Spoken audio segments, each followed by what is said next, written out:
What's the meaning of Assemblies of God?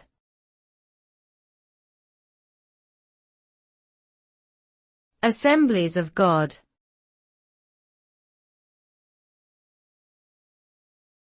Assemblies of God.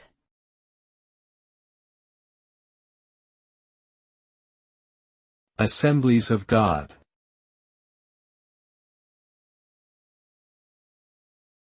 Assemblies of God.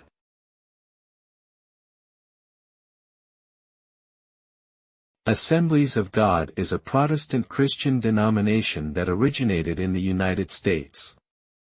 It emphasizes the belief in the Holy Trinity, salvation through Jesus Christ, and the empowerment of the Holy Spirit for spiritual gifts and ministry.